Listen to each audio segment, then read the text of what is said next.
네, 이번 시간에는 하모니카를 사용하시는 사용자가 어떻게 그 라이브 방송이라든지 그리고 어떤 자기가 원하는 어떤 화면을 녹화하면서 뭐 동영상을 제작한다든지 그리고 유튜버 같은 형태의 어떤 다양한 컨텐츠를 어떻게 송출하고 그 관리하고 할 수 있다든지 뭐 이런 프로그램이 필요하게 되는데요. 그런 부분 때문에 유용하게 쓸 수 있는 소프트웨어를 이제 소개하려고 합니다. 사실 기본적으로 포함된 이 프로그램이 그 비디오를 녹화하는 용도의 소프트웨어가 있기는 합니다. 하지만 그 녹화하는 이렇게 화면을 녹화하는 소프트웨어를 이렇게 쓰는 걸로는 여러분이 원하는 수준의 그걸 하기가 힘들어요. 왜냐하면 이게 화면을 단순하게 녹화하는 것만 필요한 게 아니라 여러분이 뭐 웹캠을 쓰고 있다면 비디오로 얼굴도 같이 송출이 돼야 되고요. 그리고 다양한 필터를 넣으면서 하고 싶을 수도 있고요. 그리고 캡처하고 싶은 영역이 별도로 다른 곳일 수도 있고 이런 기능들이 다 있는 도구가 필요하게 되거든요. 그래서 사실 이 지금 저희가 이제 소개하려고 하는 OBS라는 그 프로그램인데요. OBS 스튜디오라는 이 프로그램은 오픈소스로 저희가 쓸 수 있는 것만 존재하는 게 아니라 윈도우용 뭐 다른 어떤 운영체제에서도 그대로 이 인터페이스를 사용하실 수가 있어요. 따라서 여러분이 비디오를 송출하거나 저장하거나 이런 작업, 그리고 특히 요즘처럼 코로나 바이러스가 이제 팽배해서 뭐 교육 영상을 이렇게 만들어야 되는 경우들이 많잖아요. 그런 경우에도 유용하게 사용할 수 있는 소프트웨어입니다. 그래서 지금부터 OBS 스튜디오를 한번 알아보도록 하겠습니다. 근데 하모니카 OS를 설치하면 OBS가 이제 그냥 있는 건 아니고요. 이 추가 설치가 필요합니다. 왜냐하면 그 OBS 스튜디오 같은 도구를 이제 포함하기 위해서는 기본적으로 그 저장소를 추가하고 계속 업데이트 되는 방식을 해야 하는데, 저희가 이 하모니카 3.0을 배포하는 시점에는 아직 이게 필요한지에 대한 필요성을 잘 몰랐어요. 근데 최근 이제 이런 교육 과정들을 자주 만들고 동영상으로 뭐 사내 교육도 만들고 여러 가지 편집 작업을 하다 보니까 그 OBS 스튜디오가 아주 좋은 프로그램이라고 판단이 됐고, 그리고 조금 찾아보니까 윈도우에서도 OBS 스튜디오를 써서 유튜브 스트리머를 하시는 분들이 많더라고요. 먼저 설치를 위해서 OBS 스튜디오를 검색을 하시면 이렇게 obsproject.com이라고 하는 공식 홈페이지에 오시게 되고요. 공식 홈페이지에는 이렇게 윈도우용을 쓰실지, 그리고 맥OS용을 쓰실지, 리눅스용을 쓰실지를 선택하시게 됩니다. 그래서 저희는 이제 이 하모니카 OS가 리눅스 계열이니까 리눅스 OS를 사용하는데요. 그러면 여기 이제 지시자들이 있습니다. 그래서 리눅스에서 설치를 하기 위해서는 아래의 과정을 해주세요 라고 표기가 된 거죠. 하모니카 OS는 우분투라고 되어 있는 영역을 따라서 하시면 대부분 호환이 되기 때문에 여기 있는 영역을 따라서 한번 해보도록 하겠습니다. 제가 가급적이면 터미널을 쓰지 않으려고 했는데, 이제 이런 경우는 그 터미널에서 내리는 명령어들을 써두었기 때문에 요거는 한번 터미널 열어서 해보도록 할게요. 그래서 아래쪽에 바에 있는 터미널을 여시고요. 화면에 보이시는 그 내용을 그대로 치면 됩니다. 그 작업을 하기 위해서 화면 구성을 조금 이렇게 바꿔보죠. 자, 이렇게 두고 작업을 한번 해볼게요. 먼저 이 리눅스를 쓰는 첫 번째 인스톨 과정은 여기 영역이죠. 그래서 컨트롤 C 해서요. 터미널에 내용을 붙여 넣으실 때는 금방 컨트롤 C 했는데 컨트롤 V를 한다고 붙는 게 아니라 컨트롤 Shift V를 하셔야 이제 내용이 붙습니다. 그래서 컨트롤 C로 복사를 하는 과정은 똑같지만 터미널 안에 내용을 붙일 때는 컨트롤 Shift V를 사용하셔야 됩니다. 자, 이렇게 치면 관리자 비밀번호를 물어보게 되고요. 그러면 이제 이 FFmpeg이라는 패키지가 없으면 미리 필요합니다 라고 이야기하는 건데, 이제 하모니카에서는 사실 FFmpeg을 미리 기본으로 내장하고 있기 때문에 이거는 설치 과정이 필요 없고요. 그러면 이제 두 번째 남은 과정은 이쪽입니다. 첫 번째 줄의 내용은 APT로 되어 있는 이제 PPA 저장소를 추가하게 되는 과정인데요. 이렇게 그 명령어를 붙여놓고 엔터를 치시면 화면처럼 엔터 키를 누르거나 컨트롤 G를 눌러서 취소하세요라고 합니다. 뭐냐면 저장소를 지금 추가하게 되니까 추가를 하려면 키를 눌러주세요라고 하고요. 키를 누르면 해당 저장소가 가지고 있는 공개 키를 자신의 PC로 임포트하는 과정을 하게 되는데요. 그래서 키 서버에서 키를 받아오는 과정이 끝난다면 지금 화면에 보시는 것처럼 GPG 키가 정상적으로 임포트 되었습니다 라고 나옵니다. 그럼 이 상태가 되면 그 저장소를 저희가 요청해서 데이터를 가져올 수 있는 상태가 되는 거죠. 그 다음은 네, 이렇게 업데이트를 이제 하게 되죠. 이게 이 apt 업데이트라는 과정은 현재 자신의 저장소로 설정된 데이터베이스 목록에서 그 파일에 목록을 담고 있는 릴리즈 파일을 새롭게 갱신하는 명령입니다. 그래서 그 apt 업데이트라는 건 업그레이드를 하는 과정은 아니고요. 그 목록 파일의 전체를 갱신하는 명령이라고 생각하시면 됩니다. 그래서 이 과정이 끝나면 이제 그 OBS 스튜디오 저장소에 있는 소프트웨어의 목록을 가지고 온 상태가 되는 거죠. 그 다음에는 실제 설치 단계를 하게 되는데요. 컨트롤 시프트 V. 자, 이렇게 해서 이제 붙이면 이렇게 화면처럼 이제 설치를 하겠냐라고 묻게 됩니다. 그럴 경우 yes를 누르고 Y죠. 자, 그렇게 누르고 잠깐 기다리면 이제 OBS 스튜디오라는 제품이 설치가 되고 여러분이 PC에서 쓸 수 있는 상태로 자동으로 모든 설정을 마치게 됩니다. 자, 이제 설치 과정을 모두 마쳤으니까 터미널을 끄고요. 자, 모든 걸 꺼볼게요. 자, 그러면 이제 어디에 이 프로그램이 있냐면 여기 프로그램을 누르시고 음악과 비디오 탭으로 가시면 OBS 스튜디오를 볼 수 있습니다. 그래서 OBS 스튜디오를 실행을 하시게 되면 이 지금 PC 환경이 GPU를 서포트하지 않기 때문에 그래픽 카드를 이제 업데이트 하라고 나오는데요. 그 여러분 일반적으로 정상적으로 설치된 PC에서는 나타나지 않는 에러입니다. 하지만 이 VMware로 만들어 있는 환경 때문에 나오는 것 같네요. 네, 이 화면은 OBS 스튜디오를 실행한 화면인데요. OBS 스튜디오를 실행하게 되면 지금 그림처럼 장면 목록이라고 하는 우측 왼쪽 하단에 어떤 메뉴가 하나 보이게 되고요. 그리고 소스 목록이라는 창이 있습니다. 그리고 여러분의 오디오 장치들을 표현하고 있는 오디오 믹서가 하나 존재하게 되고요.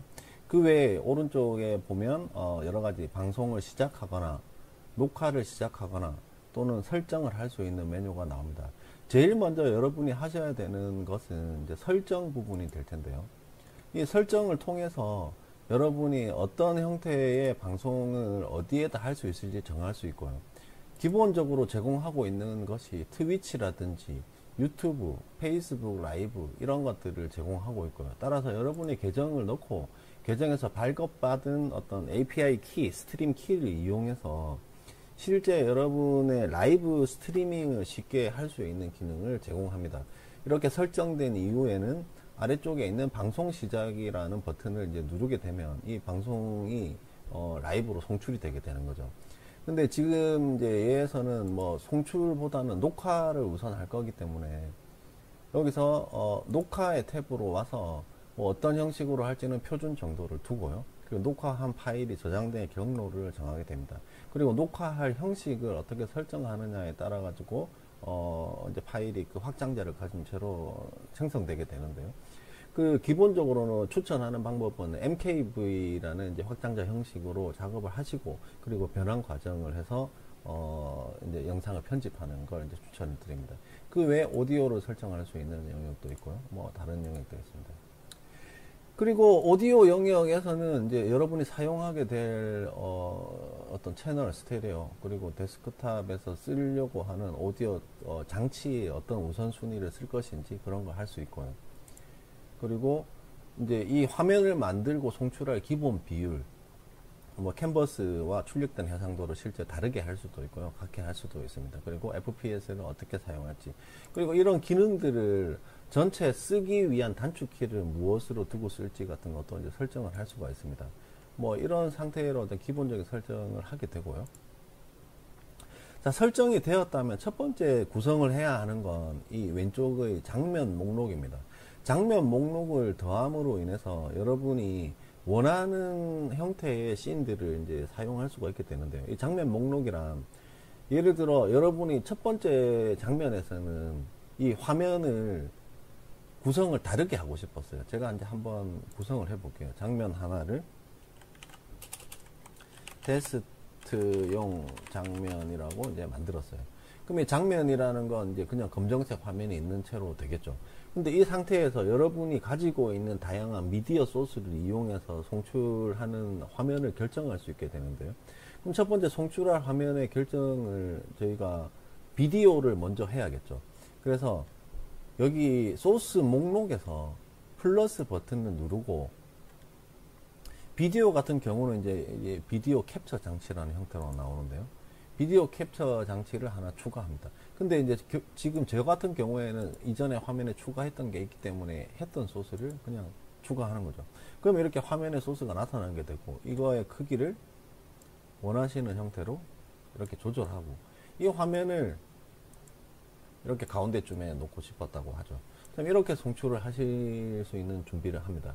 근데 이제 이 화면만으로는 뭐 컨텐츠가 없으니까 컨텐츠가 나올 화면이 또 필요하게 되는데요. 컨텐츠가 나올 화면을 구성하기 위해서 다시 소스를 추가할 수가 있어요. 소스를 추가해서 여러분이 생각하는 다른 장치를 추가하면 되는데요. 보통 뭐 화면을 캡처하는 걸 넣겠다. 이것도 기존에 저희가 제가 화면이 있기 때문에 뭐 이런 형태의 화면을 추가하겠다, 이런 걸 넣을 수도 있고요. 화면 캡처 장치를 이렇게, 자, 이 상태에서 금방 이제 비디오가 사라졌잖아요. 비디오를 보이게 하기 위해서 비디오 위치를 이렇게 올리게 되면 비디오가 위쪽에서 나타나게 됩니다. 이렇게 안쪽으로 계속 보이는 이유는 현재 레코딩 되는 화면을 미리 보여주는 거기 때문에 이렇게 나오는 거예요. 신경을 쓰지 않고 진행을 하셔도 그냥 됩니다. 그리고 비디오 장치를 이제 잠깐 끄면 이렇게 빼고 화면을 표시할 수 있게 되는 거고요. 화면 캡처를 빼고 이렇게 할 수 있게 되고요. 예를 들어 특정 프로그램을 실행하고 그 실행한 화면을 하고 싶을 경우라고 하면, 자, 이런 탐색기 같은 거 하나 실행을 해 볼게요. 그리고 탐색기를 실행한 창을 여러분이 이 창을 레코딩에 사용하고 싶은 경우라면,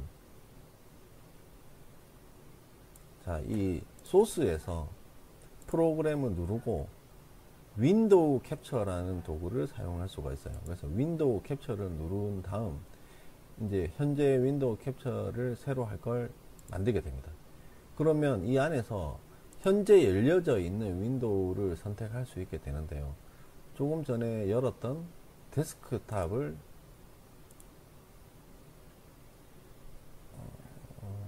이거죠. 자, 이제 윈도우를 하나 선택을 하게 됩니다.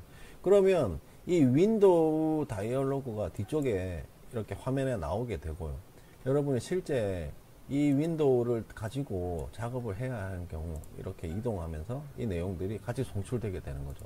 그리고 화면의 구성을 너무 고치기 위해서 잠깐 비디오 캡처를 끄고 화면 캡처를 끄고 이런 형태로 구성을 해보죠. 자, 이렇게 구성한 다음 이 크기를 원하는 대로 이렇게 조절합니다. 그리고 비디오는 오른쪽에 약간 놓죠. 자, 이런 상태로 준비를 하면 여러분이 비디오를 송출할 화면의 구성은 이제 다 됐어요.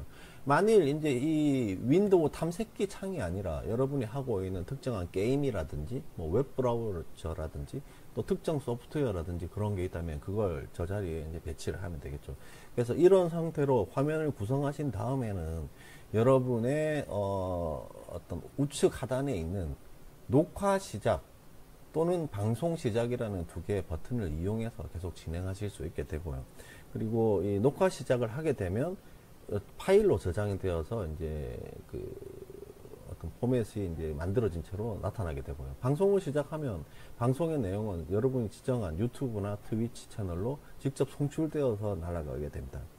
그 실제 여러분들이 이 이제 유튜브 방송을 어떻게 하느냐에 고민을 많이 하고는 하시는데, 저도 사실 이 과정을 이전에는 오프라인으로 세미나를 하고 기술 교육을 하고 이런 게 대부분이었죠. 근데 최근에 뭐 동영상으로 된 걸 많이 요구하시고, 그래서 그 동영상 강의들을 계속 준비하고, 저도 유튜브를 이제 배우고 있는 중이에요. 그러니까 하모니카 채널도 구성이 되고, 이 채널을 하기 위해서 다양한 어떤 라이브 방송 도구들이 필요한데, 그러기 위해서 지금 없어서는 안 되는 프로그램이 OBS라는 이제 프로그램이고요. OBS 프로그램은 윈도우를 쓰시는 분들도 그대로 사용하실 수 있지만, 개방형 OS 하모니카를 쓰시게 되면 여러분이 체감을 할 수 있는 것이, 윈도우 환경에서 비디오를 렌더링하고 저장하고 변환하는 과정들을 해보시면 그 컴퓨터 부하를 좀 많이 느낄 수가 있어요. 하지만 개방형 OS는 성능 면에서 훨씬 더 좀 좋은 환경을 제공한다고 제가 느끼고 있고요. 그리고 여러분들이 그 어떤 유튜버가 되고 싶으신 분들이 앞으로 개방형 OS를 이용해서 어떤 유튜브 컨텐츠를 진행하시는 분들이 나타났으면 참 좋겠다고 생각을 하고 있어요. 제가 내부에서도 제가 이제 이런 걸 많이 시도를 하고 있는데 아직 쉽지는 않고요. 그 앞으로 어떤 유튜버 분들 중에서 이런 그 개방형 OS와 관련된 컨텐츠를 지속적으로 만들어서 하모니카 팀과 같이 협력을 하고 싶으신 분이 있으시다면 언제든지 하모니카 커뮤니티를 통해서 연락을 주시기 바랍니다. 그러면 저희가 이제 이런 과정들을 전문으로 하시는, 편집을 주로 하시던 분들이 있으면 좋으니까 그 과정을 통해서 많은 분들에게 좀 하모니카 환경에서 유튜브 콘텐츠도 만들고 실제 그걸로 돈을 버는 크리에이터 분들도 생기고 그렇게 될 수 있기를 기대하고 있습니다.